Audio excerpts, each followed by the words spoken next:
લાઠીમાં આવેલ English medium Rameshwar પ્રાથમિક શાળા શિક્ષકોના અભાવે બંધ થતા બાળકોને લઈને વાલીઓમાં ચિંતા શું છે? સમગ્ર અહેવાલ જુઓ।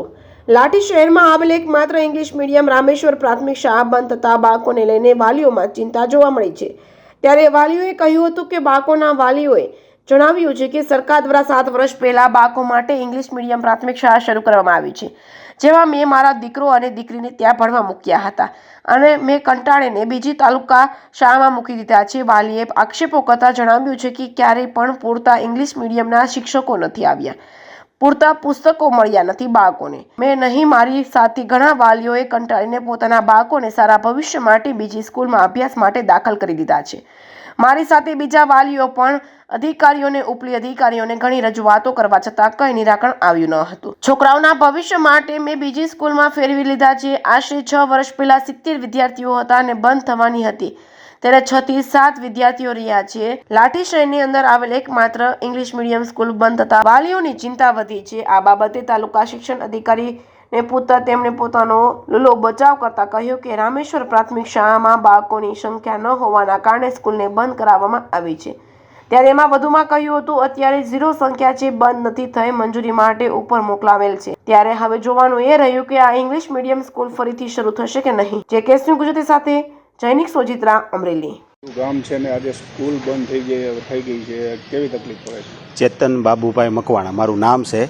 હું લાઠીનો રહેવાસી છું અને લાઠી ઇંગ્લિશ માધ્યમ સ્કૂલ જે સરકારશ્રીએ ચાલુ કરેલી હતી 7 વર્ષથી, એમાં મારી છોકરી અને છોકરો બે ભણતા હતા। હું એનો વાલી છું અને છોકરાઓને મેં કંટાળીને બીજી સ્કૂલમાં મૂકવી દેવામાં આવ્યા છે તાલુકા શાળામાં, કારણ કે આ સ્કૂલની અંદર આજ સુધીમાં કોઈ ઇંગ્લિશ માધ્યમના શિક્ષકો આવ્યા નહોતા અને ચોપડાય તે પૂરતી પ્રમાણમાં કોઈ દિવસ આવ્યા નથી।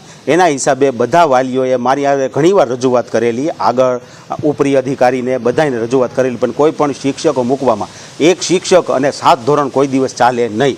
છતાં આ લોકોએ ઘણી ટ્રાય કરવાથી મેં કંટાળીને મારા જે 2 છોકરા શિક્ષણ કરતા હતા એને મેં તાલુકા શાળાની અંદર રિફર કરી લીધા અને મને હવે આ સ્કૂલ બંધ થઈ ગઈ એ તો મને ખ્યાલ નથી, પણ છોકરાઓને ભવિષ્ય માટે મેં બીજી સ્કૂલમાં ફેરવી લીધા છે। પહેલાં સંખ્યા વધારે હતી, અત્યારે પહેલાં 70ની સંખ્યા હતી, આજથી 6 વર્ષ પહેલાં 70ની સંખ્યા હતી। અત્યારે લગભગ સ્કૂલ બંધ થઈ ત્યારે લગભગ 7 થી 9 છોકરા હતા। સ્કૂલ લાઠીમાં બંધ કરવાનું કારણ વર્ષ 2024-25માં અત્યારે જે વિદ્યાર્થીની સંખ્યા છે એ 0 થઈ ગઈ છે, એના કારણે અત્યારે બંધ નથી થઈ, પણ ઠરાવ કરી અને ઉપર આપણે મંજૂરી માટે મોકલેલું છે। સાહેબ, આચાર્ય તો એવું કહે છે કે શિક્ષકના અભાવના કારણે સ્કૂલ બંધ કરી દેવામાં શિક્ષક મહેકમ ત્યાં 3નું છે, ઓલરેડી 2 શિક્ષકો ત્યાં પહેલાં કામ કરતા હતા, પણ જિલ્લા ફેરના કારણે એક શિક્ષક છૂટા થયેલા છે, એક શિક્ષક ત્યાં કામ કરે જ છે અને બાકી રહેલી 2 જગ્યા છે એની સ્પેશિયલ ભરતી થવાની છે। હાલ હમણાં ચૂંટણી ગઈ હતી એટલે થોડો વિલંબ થયો છે, પણ અત્યારે પ્રોસેસ એમની જિલ્લા કક્ષાએ રાજ્ય કક્ષાએની શરૂ છે। સાહેબ, 70માંથી 13ની સંખ્યા થવાનું કારણ? હવે એ અગાઉ 5 વર્ષ પહેલાં એમ કહે છે કે એટલી સંખ્યા હતી, પણ છેલ્લા હું આવ્યો ત્યારથી લગભગ 1 વર્ષથી તો એટલી જ સંખ્યાઓ છે।